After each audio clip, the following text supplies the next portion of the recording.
Hey everyone, welcome back to my channel. ये इस ड्रामे का पार्ट 6 है। आई होप आप सबने इससे पहले वाले सारे पार्ट्स देख लिए होंगे ताकि आपको ये पार्ट अच्छे से समझ में आए। तो गाइस स्टार्ट करते हैं हमारा एपिसोड। तो ड्रामा के स्टार्टिंग में हम ओहानी को देखते हैं हॉस्पिटल में, जो कि बेड पे बैठी होती है और बहुत ज़्यादा गिल्ट में होती है कि उसके वजह से सुंगजू को एग्ज़ाम देने नहीं मिली और वो बहुत ज़्यादा परेशान होती है। और सुंगजू को कहते हैं आई एम सॉरी, मेरी वजह से तुम्हारी एग्ज़ाम मिस हो गई। और सुंगजू कुछ कहने ही वाला होता है, तभी वहाँ पे जिन और उसकी फ्रेंड आती है और वो जिन सुंगजू पे गुस्सा करने लगता है, लेकिन ओहानी जिन पे गुस्सा करती है और कहती है चुप रहो और चले जाओ यहाँ से। ऐसा कहकर ब्लैंकेट लेके हनी सो जाती है उल्टा घूम के। उसके बाद हनी की फ्रेंड जिन को वहाँ से लेके जाती है और हनी रोने लगती है उल्टा घूम के, और सुंगजू उसकी रोने की आवाज़ सुन लेता है लेकिन कुछ कहता नहीं है उस समय। उसके बाद हनी अपने पापा के रेस्टोरेंट में जाती है। वहाँ पे सब लोग उससे बहुत अच्छे से बिहेव करते हैं और हनी के प्लास्टर पे बहुत अच्छे अच्छे कुछ लिखते हैं। उसके बाद वहाँ पे उसके पापा आते हैं और उससे बातें करते हैं, तो हनी को अच्छा लगता है। दूसरी तरफ हम सुंगजू और सारी फैमिली को देखते हैं, जहाँ पे हनी को वो लोग सब मिस कर रहे होते हैं बहुत ज़्यादा।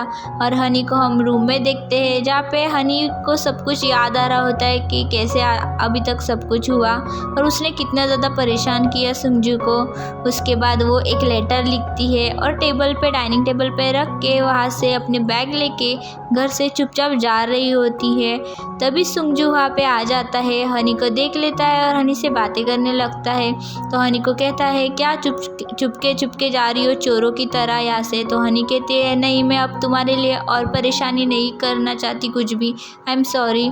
तो सुंगजू उसे लेटर दिखाता है कि सुंगजू ने सेम कॉलेज में एडमिशन लिया है हनी के साथ। और ये देख के हनी बहुत ज़्यादा खुश हो जाती है और हनी को बताता है कि मुझे वो उस दिन रेस्टोरेंट में ऑफ़र दिया था कि मैं अमेरिका जाके पढूँ ताकि मैं स्कॉलर हूँ, क्योंकि इसलिए मुझे ऑफ़र दिया था, लेकिन मैं नहीं गया क्यों मुझे नहीं जाना था, मुझे समझ नहीं आ रहा था कि मैं क्या करूँ। तो हनी कहती है वाह अच्छा हुआ। और सुंगजू को कहती है मैं आई प्रॉमिस मैं यहाँ पे रहूँगी तो तुम्हें परेशान नहीं करूँगी। तो सुंगजू उसके बैग लेके उसके रूम में वापस रख देता है और हनी यहाँ पे अपने रूम में आके डांस करने लगती है। दूसरे दिन हम फैमिली को बहुत खुश देखते हैं कि हनी और सुंगजू अब एक साथ रहेंगे।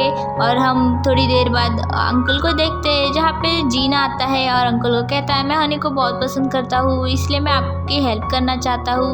और अंकल कहते हैं ठीक है, अभी बहुत ज़्यादा कस्टमर्स भी है। और दूसरी तरफ हम हनी को देखते हैं, जहाँ पे वो सुंगजू को थैंक्स बोलने के लिए कुछ गिफ्ट बाय करने की सोच रही होती है, लेकिन वो बहुत ज़्यादा कॉस्टली होता है।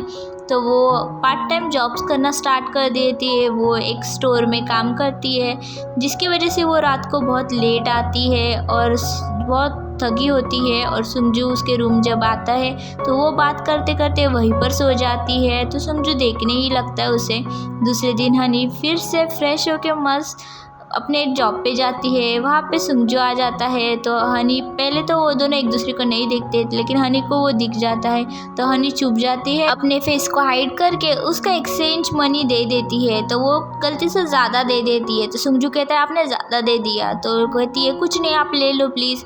तो उसके बाद वो चला जाता है, तभी ओनर आ जाता है और ओनर कहता है क्या चले जाओ, तुम ले सकते हो, और उसे निकाल देता है। तो हनी हार नहीं मानती और दूसरा जॉब करना स्टार्ट करती है डिलीवरी का।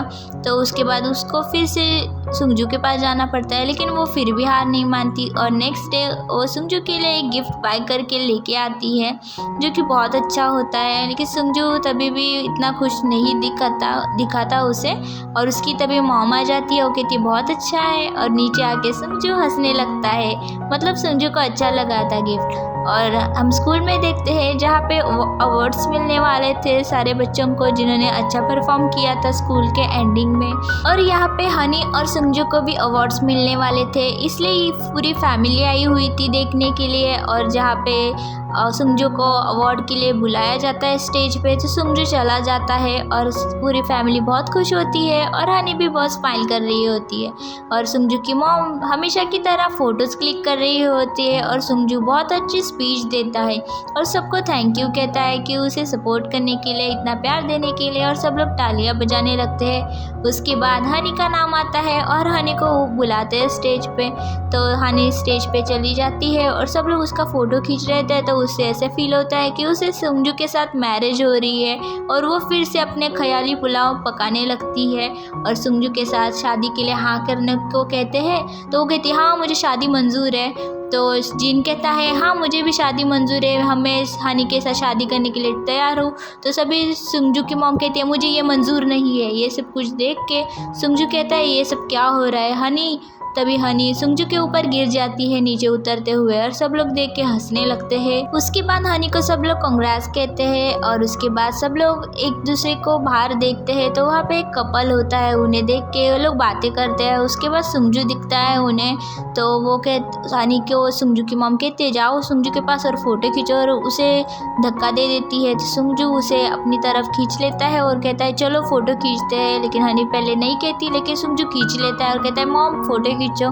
तो हनी को कहता है क्या तुम अब बहुत ज़्यादा खुश हो, और उसे टीज करने लगता है और उसकी मॉम तभी फ़ोटो खींच लेती है। और नेक्स्ट हम देखते हैं पार्टी हो रही होती है, क्योंकि ये अभी उनकी स्कूल ख़त्म हो चुकी है और ये लास्ट पार्टी है, फेयरवेल पार्टी। उसमें एक बहुत ज़्यादा अच्छा माहौल बन चुका था। जिन डांस कर रहा होता है हनी के लिए, लेकिन सुंगजू बीच बीच में उसे कुछ कह रहा होता है, लेकिन जिन बुरा नहीं मानता, बीच बीच में उसे भी कहता है कुछ और फिर डांस स्टार्ट कर देता है। और हनी जिन का डांस देख देख के एम्बेरस हो जा रही थी और उसके पीछे सुंगजू बैठा था, उसे देख के तो और ज़्यादा एम्बेरस हो रही थी, क्योंकि जिन ऐसे ही कर रहा था गाने गाते हुए। तब हम हनी के डैड को देखते हैं जहाँ पे बहुत ज़्यादा कस्टमर्स आए होते हैं, इसलिए वो जिन को कॉल करते हैं और कहते हैं जल्दी से आ जाओ। तो जिन कहता है ठीक है मैं आता हूँ, क्योंकि जिन कहता है हनी तो मेरी ही है, लेकिन डैड को भी तो पटाना पड़ेगा। उसके बाद हम देखते हैं हनी के टीचर और सुंगजू के टीचर में कंपटीशन लग जाता है। मेरा क्लास बेस्ट है तुमसे, मेरा क्लास बेस्ट है तुमसे। मेरा सर तो कहते हैं मेरा क्लास मेरा टॉपर क्लास है, तो तुम्हारा तो इतना कुछ 7 क्लास है, तो इतना खास तो नहीं है। और सुंगजू भी ऐसे ही कहने लगता है। तो हनी कहती है कितने बुरे हो तुम, इसलिए मुझे तुमसे अभी बहुत ज़्यादा गुस्सा आता है, तुम मुझे बिल्कुल भी पसंद नहीं हो। तो सुंगजू उसे टीज़ करने लगता है कि हाँ इसलिए मैं तुम्हें पसंद नहीं, इसलिए मुझे लव लेटर लिखा। ये सुन के हनी को बहुत ज़्यादा गुस्सा आता है और हनी उसकी बचपन वाली फ़ोटो पूरे स्कूल को दिखा देती है। तो सुंगजू उसे बाहर लेके जाता है और हनी को कहता है क्या तुम्हें मैं अब पसंद नहीं हूँ। तो हनी कहती है हाँ मुझे इतना मैंने पसंद किया, लेकिन अब मुझे पसंद नहीं हो। तो सुंगजू ये सुन के उसे किस कर देता है और हनी पूरी शॉक, और हनी को देख के स्माइल करके वहाँ से चला जाता है किस करने के बाद। और हनी उस अपने लिप्स को पकड़ के शॉक हुई नीचे बैठ जाती है और सोचती रहती है और थोड़ी कंफ्यूज भी होती है। नेक्स्ट डे हम हनी को रूम में देखते हैं जहाँ पे वो उठी हुई होती है, लेकिन बहुत ज़्यादा स्माइल कर रही होती है और उसे पुरानी मेमोरीज याद आती है, जैसे कि वो पहली बार कब सुंगजू से मिली थी और कैसे मिली थी और उसके बाद क्या क्या हुआ, और सब कुछ ऐसे ही सोच रही होती है। तभी उसे वो कल रात की बात याद आती है और ये सोच के हनी तो बहुत और भी ज़्यादा ब्लश करने लगती है। उसके बाद उसे याद आता है कि अभी उठना चाहिए। वो जाती है वॉशरूम में, तो उसे सुंगजू मिल जाता है जो कि उस पर पहले तरह ही गुस्सा कर रहा था। ये देख के हनी फुल कंफ्यूज कि ये ऐसे क्यों बिहेव कर रहा है, कल रात को तो बड़ा स्वीट बन रहा था, ये बहुत बुरा है। ये सोच के वो कुछ नहीं कहती। उसके बाद वो डिनर के लिए चले जाते हैं। तो सुंगजू की मॉम उसे टीज कर रही थी, क्या हुआ तुम स्माइल कर रही हो बहुत अच्छे से। तो सुंगजू कहता है ठीक है मैं अभी कॉलेज जा रहा हूँ, मैं लेट हो चुका हूँ। तो सुंगजू कॉलेज चले जाता है और हम हनी और उसके फ्रेंड्स को देखते हैं कॉलेज में, जहाँ पे वो लोग एक लव कपल को देखते हैं। वो कपल एक दूसरे को किस कर रहे होते हैं। ये देख कर हनी शर्मा जाती है और अपने लिप्स को पकड़ के कोने में खड़ी हो जाती है। तो उसकी फ्रेंड्स बोलती है तुम ऐसे लिप्स को पकड़ के क्यों खड़ी हो, और उसकी फ्रेंड टीज करने लगती है क्या हो रहा है यहाँ पे, और वो हनी बता देती है सब कुछ जो कल रात को हुआ और वो लोग मस्ती कर रहे होते हैं। तभी उसकी एक गाड़ी से टक्कर होने वाली थी। ये हमारी सेकेंड मेन लीड है जो कि हमारे सुंगजू की गर्लफ्रेंड या उसके पीछे पड़ने वाली है, आगे जाके हमें पता चलेगा। और हनी वहाँ पे उसे सॉरी कहती है, वो भी इट्स ओके कहती है। उसके बाद हनी अपने सुंगजू को देखने जाते हैं उसके क्लास में, तो सुंगजू बाहर आ जाता है, हनी कहती है हाय, तो सुंगजू तभी वहाँ से वो हमारी सेकेंड मेन लीड बाहर आती है और वो सुंगजू की फ्रेंड होती है पुरानी। तो सुंगजू कहता है हाँ ठीक है और वहाँ से चला जाता है। और हम देखते हैं सेकेंड मेन लीड और हनी के बीच में होने वाली है वॉर। और ये पार्ट यही पे एंड होता है। नेक्स्ट पार्ट जल्दी से देखने के लिए मेरे चैनल को सब्सक्राइब कर देना और कमेंट्स में मुझे ज़रूर बताना इनमें से कौन सा पार्ट आपको सबसे ज़्यादा अच्छा लगा। एंड मिलते हैं नेक्स्ट वीडियो में, तब तक के लिए बाय गाइस, बाय।